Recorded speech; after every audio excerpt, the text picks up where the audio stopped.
Bienvenidos a este primer podcast del programa de psicología de la Universidad Metropolitana. Hoy tendremos un tema bastante interesante sobre las caras del suicidio, tratamiento y prevención. Para disertar sobre esta temática estoy en compañía de la magíster Trudis Ibarra. Es para mí un placer estar a su lado y poder dialogar con ella. Cuéntame, Trudis, eres egresada de aquí de la Universidad Metropolitana, pero cuéntame tú misma un poco de tu experiencia profesional, de tu vivencia académica, de tu vivencia de la profesión de la psicología. Gracias, Francis. Debo comenzar primero dándote las gracias por esta invitación, por pensar en mí en este primer podcast de la universidad dentro de este lindo escenario que es la Cámara de Gesell de la Universidad Metropolitana. También quiero darle gracias a la doctora Elisama, directora del programa de psicología, que me complace haberla encontrado unos minutos antes de estar aquí contigo, y estoy muy feliz de acompañarles. Estoy emocionada porque hace 30 años egresé aproximadamente de la universidad, recorrí estos corredores y visité la cafetería y compartí con tantos compañeros y emociones que a todos los que me estén viendo les doy un gran saludo.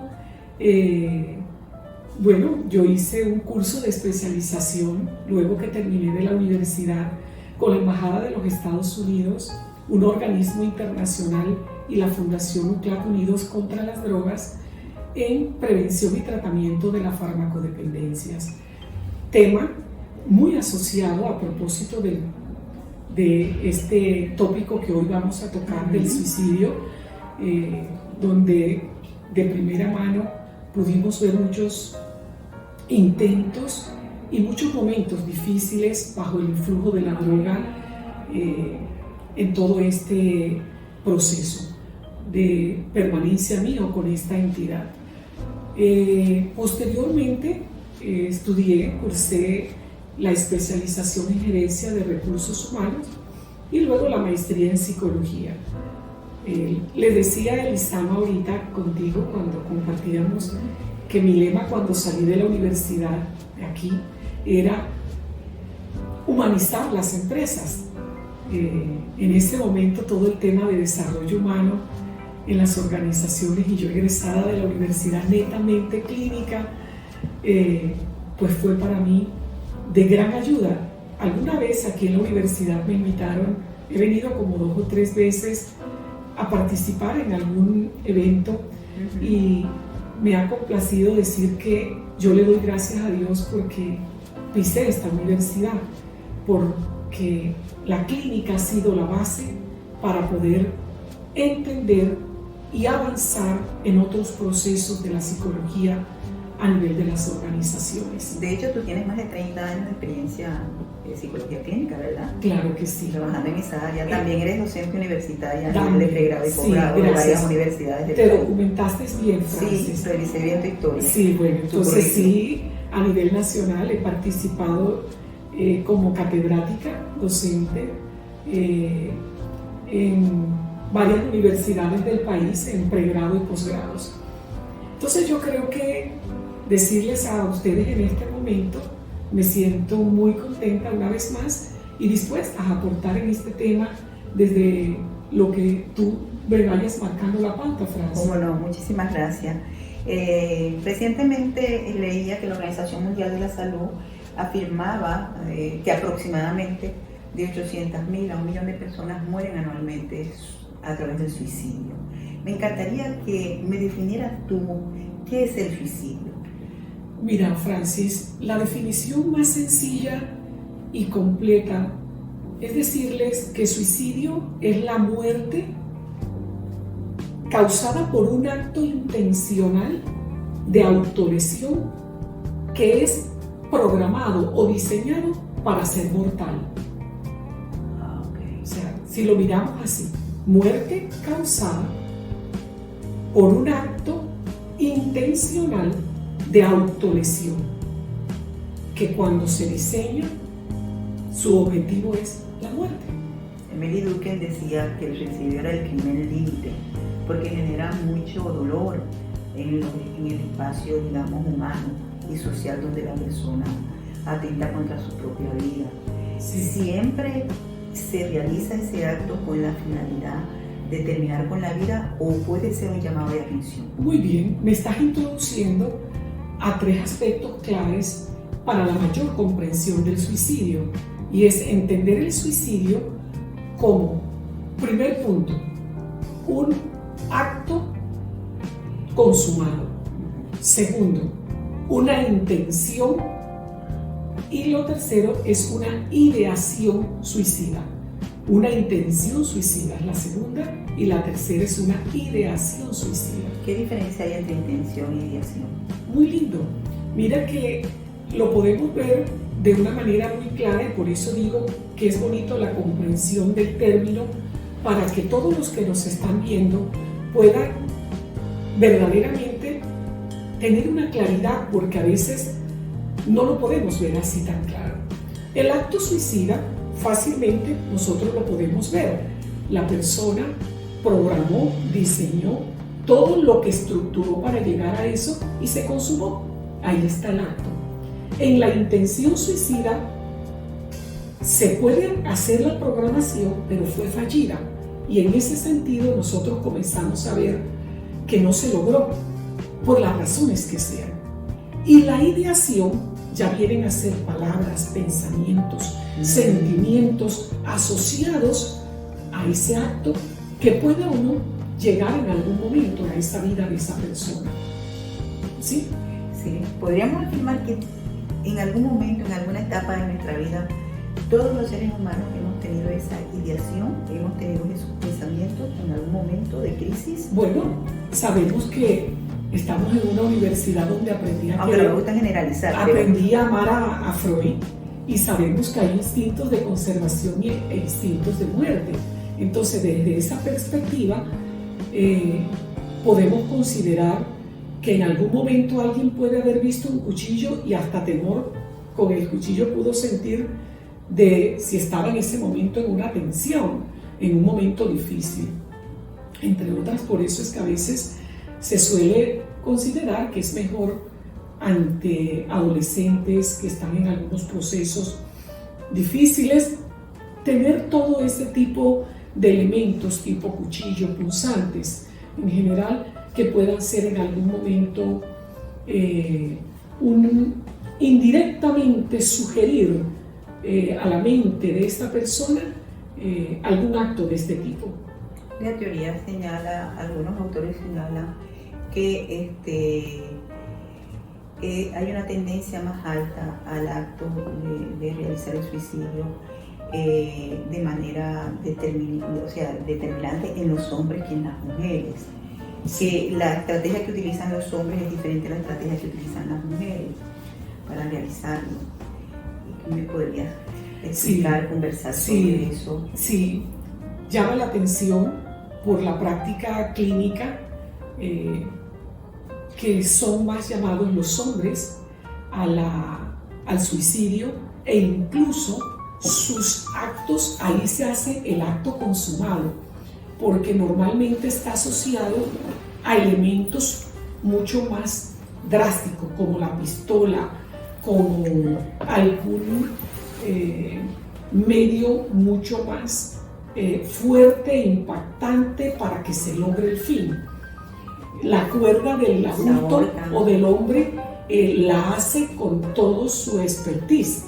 En el caso de los adolescentes y de las mujeres, ahí podemos, siguiendo esto que les decía de la intención suicida y de la ideación suicida, muchos llegan a la intención suicida, muchas mujeres. Las mujeres utilizan más pastillas, somníferos. Muy bien, e incluso combinan licor y algún tipo de antidepresivos, algún tipo de pastillas, como dijiste, somníferos.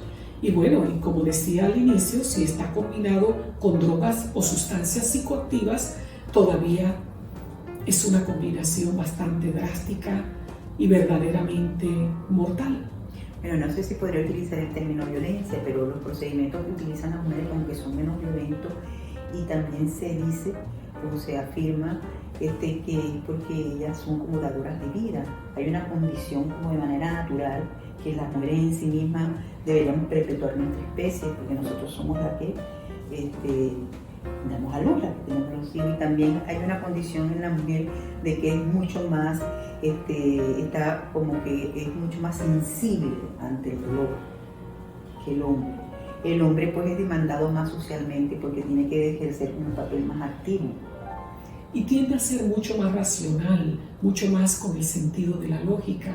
La mujer con ese instinto de conservación y su sensibilidad también de alguna manera se torna hasta aún en esos casos, lo prepara. Las mujeres que llegan a eso, hay algunas que se despiden, tienen la tendencia a dejaros una carta. Hay muchas más cartas en las mujeres que incluso en los hombres. Los hombres de pronto dejan rastros de conversaciones con un amigo en privado, que luego se hacen estas asociaciones una vez se descubre lo que sucedió. Entonces, podemos decir, desde la interesante pregunta que me haces, Francis, es que hasta en ese tipo de decisiones, como estos actos suicidas o intenciones suicidas, prima de alguna manera el sello tanto de algunos rasgos femeninos o masculinos en cada uno de estas personas. Y también señalan que pues, es mucho más común, se dan las cifras son mucho más altas en edades que van entre los 18 y los 50 años, y que por alguna razón debe ser quizás porque desde el punto de vista espiritual, que me encantaría tocar ese tema contigo porque sé lo profunda que tú eres espiritualmente. Te conozco y sé que es así. El adulto mayor, tanto hombre como mujer, en la medida en que van los seres humanos, en la medida que vamos como envejeciendo, vamos asumiendo de una manera más pasiva los procesos, como que aceptando más los cambios que nos da la vida. Sí. Señalan, las decepciones amorosas son mucho más fuertes en los jóvenes que en los adultos. Así Por es. ejemplo, no la vive igual un muchacho de 18, 20, 22 años que termine con él su pareja, que la puede vivir una persona de 50, de 60 años. O sea, ya como que el vivir nos va curtiendo de cierta manera para poder ir aguantando cosas. Válido, claro que sí. Los adolescentes de alguna manera en sus ímpetus, en esa demasiada movilidad interior, por decirlo de alguna manera, ese brote de hormonas, esas expectativas de vida, ese descubrimiento de sus afectos, de sus sentimientos, de su propia identidad incluso, hace que vivan de una manera mucho más intensa, a veces hasta la baja tolerancia a la frustración. Francis, el propio autoconcepto se ve en peligro, su autoestima. Yo diría que los autos del ser humano, el autocontrol, su autodeterminación. Me encanta eso de los autos. Esto es muy importante y en esta edad de los adolescentes, Francis, todavía es mucho mayor.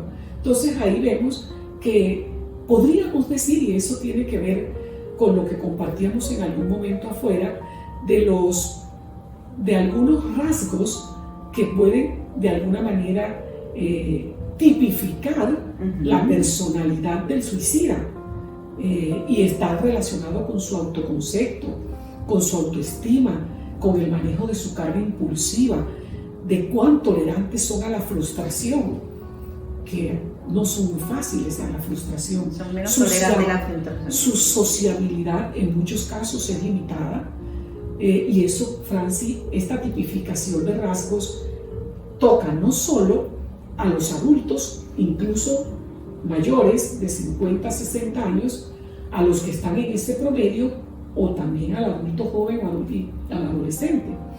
Entonces, mira qué importante ver que independientemente de los estudios, del perfil social, de la ocupación, de su condición, género, en fin, podemos decir que hay unos rasgos muy típicos aquí.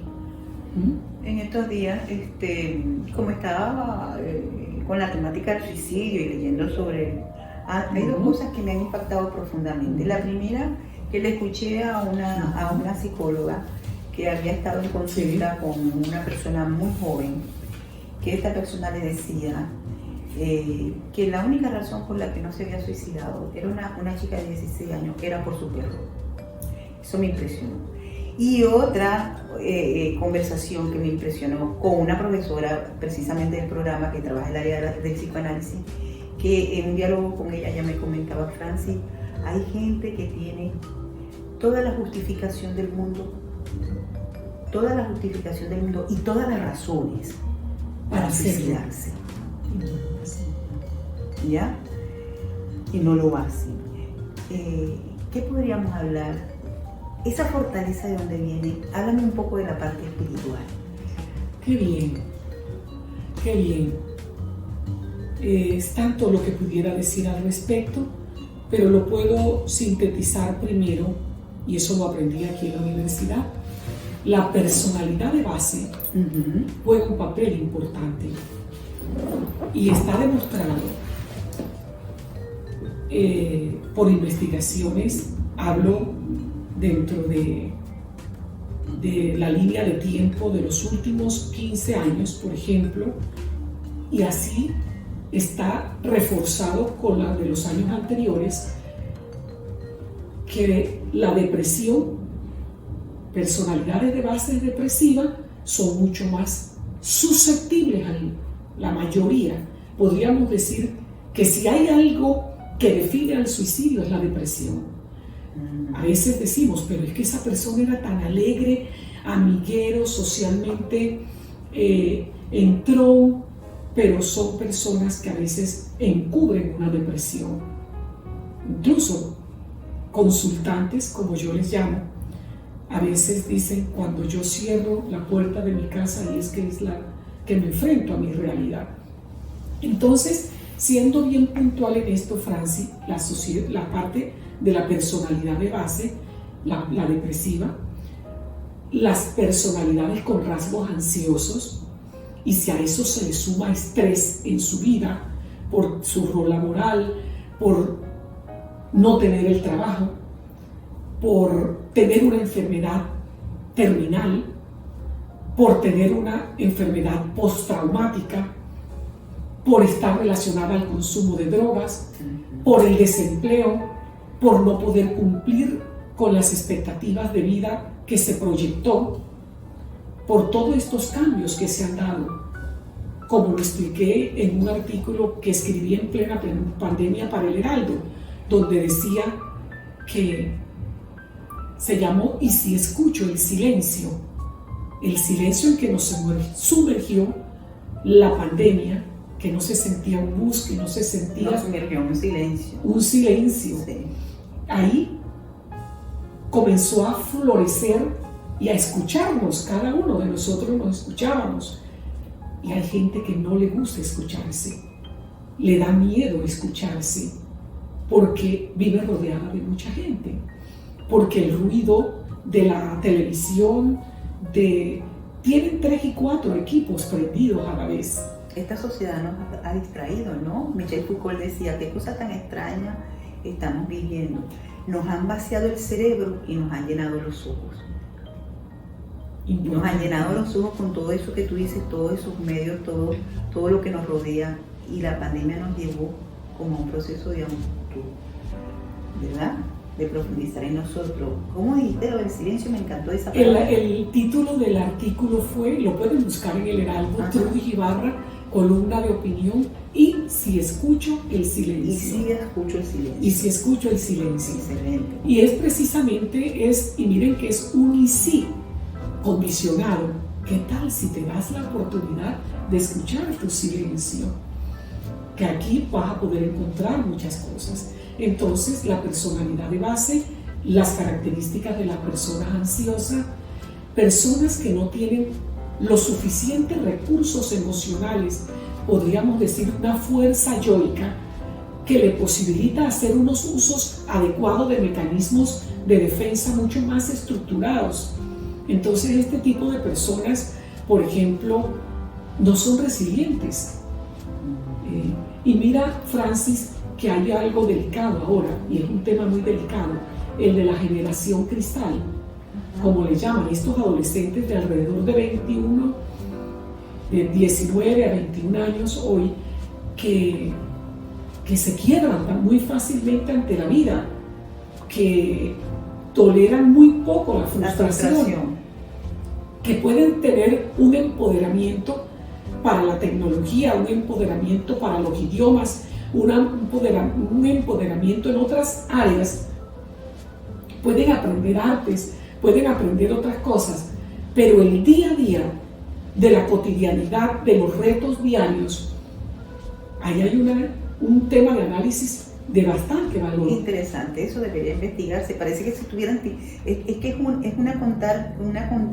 constante hacer, como que aprendo esto, hago esto, estoy pegado en las redes, estoy leyendo aquí, busco acá, veo la televisión. Es como si no se diera un espacio para estar con él en paz. Es una ansiedad que incluso va a tener unas enfermedades. Ese es otro tema que puede ser para ti de interés y para todos los que están aquí, familia, Universidad Metropolitana, y los que no también, atentos a este tipo de podcast que van a dar unos clics muy importantes, porque mira que por ejemplo de alertar a los adolescentes en las futuras enfermedades, que no tiene solo que ver con el túnel carpiano, por la agitación aquí, sino el clic acá, es por otros aspectos derivados del mal manejo de la ansiedad.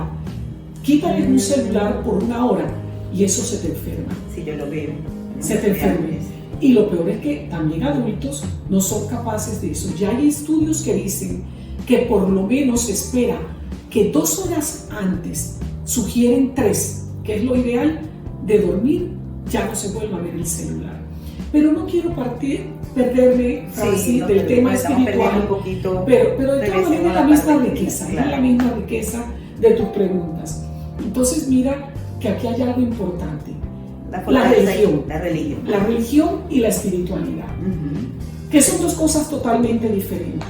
La espiritualidad tiene que ver con un estilo de vida a nivel de interiorización, a nivel de lo personal, de lo interpersonal, bajo unas experiencias reflexivas, donde hay una importancia de la trascendencia del ser y de la divinidad. La religiosidad ya tiene que ver con unas prácticas dentro de una doctrina. Entonces, ¿cómo puedo responderte, Francis, y aclararle a los que nos escuchan y nos ven? Mira esto tan importante. Puede tener la religión o la religiosidad factores protectores, y la espiritualidad también, pero también factores de riesgo. Factores protectores: una joven que entra en depresión, está ansiosa, o un adulto por cualquier razón y llega a experimentar a vivir su espiritualidad a través de lecturas, de interiorizaciones, de actitud de vida, eso encuentra ahí un factor protector. Pero encontramos en la parte de la religiosidad que muchas veces la persona llega ya, pero ese rígido lineamientos, a veces ortodoxos, muy dogmáticos, les hace sentir culpa porque no son capaces de cumplir con el rigor que esa doctrina les demanda. Ahí entra, incluso a veces lo rechazan. Personas que es casado, por ejemplo, la persona, el hombre o la persona que vaya a ese grupo, y si está viviendo una relación que no es aceptada, porque por las razones que sean, esta persona comienza a sentirse abandonada, rechazada, ahí mismo dentro de su comunidad religiosa, por llamarle de alguna manera. Entonces, es necesario mirar, por ejemplo, hablemos de estos actos suicidas, como que también a veces muchos autores dicen no son actos suicidas, es forma de introyección distorsionada de la religión, como por ejemplo lo que pasó en las Torres Gemelas. Entonces, claro, que hay un convencimiento de ellos que eso era su deber ser. Entonces, hablamos muchos especialistas de una introyección distorsionada de la religión o de su religiosidad o de su vivencia espiritual. Entonces creo que aquí es muy oportuno, espero haber sido clara, de mirar esto como, si bien es cierto, pueden ser momentos, vivencias o actuar la religiosidad o la espiritualidad protector, también hay riesgos. Y otro factor protector, ¿qué otros factores protectores podríamos tener? La familia. Muy bien. Una persona que se sienta mal, que en algún momento esté pasando por una crisis de ese tipo, un joven, por ejemplo, que ahorita el suicidio ha aumentado tanto en los jóvenes. ¿Qué debe hacer en ese momento de desespero, de angustia, de hermoso? Y muy buena pregunta, porque refugiarse en su familia. Claro, sí. A veces son jóvenes que están solos. Y en esto hay que tener en cuenta esto, Francis. En el perrito, como el cuento que te eché. Claro, yo doy muchos soportes emocionales para que puedan viajar con la mascota. Les están exigiendo para llevar su mascota un certificado de soporte emocional, y yo recuerdo el primero que hice, ¿verdad? Hace mucho tiempo. O sea que tú le das un soporte de certificado emocional para que tu paciente, que es joven, de repente pueda llevar a su mascota. De la edad que sea, porque tengo de 70 y tantos años. Para que pueda viajar con su mascota. Sí, entonces si se llama... Que es su compañía. Se llama Tony, por decir, Tony Sánchez Pérez. Y el perro se llama así. El perrito se llama. Entonces, edad del perro, raza, y tienes que poner todo como si se tratara de Antonio Sánchez Pérez, el adulto que necesita, pero en este caso tengo que colocar tanto el nombre del adulto con su cédula y un certificado de soporte emocional. Si no, no los dejan viajar con la mascota, para que lo sepan. Entonces, mira, Francis, que aquí vamos encontrando la familia como un factor de protección. Hay alguien u otro grupo que quiero compartir, y somos las amigas, los amigos, los referentes de la amigoterapia, como le llamo yo. Claro que también saben, claro que también son factores que abrazan, que son buenos receptores, o como decía Melanie Klein, buen continente de esas situaciones que agobian y que todos de una u otra manera hemos vivido. El trabajo en algún momento también se convierte en un factor de riesgo por la característica del jefe, el acoso laboral, el bullying, que ha habido casos de suicidio derivados de eso, incluso en la misma empresa. En la misma empresa, y uno se lo tropieza. Yo en mi vida profesional lo he visto 2 veces. Okay. Entonces es importante también el nivel de conciencia que tengan los jefes y las personas de autoridad dentro de la compañía frente a la manera de comunicar, de dar una emisión de órdenes e instrucciones, de dar una delegación en algún proceso y la manera de ejercer una corrección. Mira que son 3 modos de intervención que requieren de tino y tono y tacto en la comunicación. Yo le digo las 3 T de Trudis. Ay, repítemela. Las 3 T de Trudis. Yo les digo cuando los estoy en ese acompañamiento y en ese proceso de apoyo: tino, tono y tacto. Muy bien. Y en tu práctica clínica, Trudy, ¿cuál ha sido el paciente más joven que has tenido con instinto suicida, con conversaciones con pensamiento suicida, y el de más edad? Muy recién, 10 años. 10 años, un niño de 10 años. Sí, de 10 años, muy fuerte, acabó de suceder. Por reserva, no quiero decir más, claro. Pero sí, 10 años. Normalmente yo veo a partir de 10 años. Antes de 10 años yo no veo personas, no atiendo. ¿Quién de más edad? De más edad, 72. 72. ¿Y la razón más frecuente que te das en contra? La soledad, teniendo dinero, teniendo un buen recuerdo de su vida profesional, desarrolló un poco de depresión, podríamos llamar un poco senil, pero no era tanta, y gracias a Dios lo superó con ayuda farmacológica. Y hay un factor protector, el deporte, Francis. Para los jóvenes, el uso del tiempo creativo, de qué manera pueden usar ese tiempo, la utilización productiva del tiempo. Esa es una estrategia clave para ser soporte emocional, no solo de prevención del suicidio, es de salud mental en general. De salud mental en general. Trudy, me encantó haber conversado contigo este tema, de verdad. Gracias, Francis. Me encantó muchísimo haber conversado este tema, y sobre todo la última parte, donde estamos hablando de los factores protectores. Si tendrías que darle un consejo a una persona que estuviera en plena crisis, ¿cuál le darías? Desde tu óptica clínica. Que buscar ayuda, que saliera corriendo, que llamara a alguien. Que pueden venir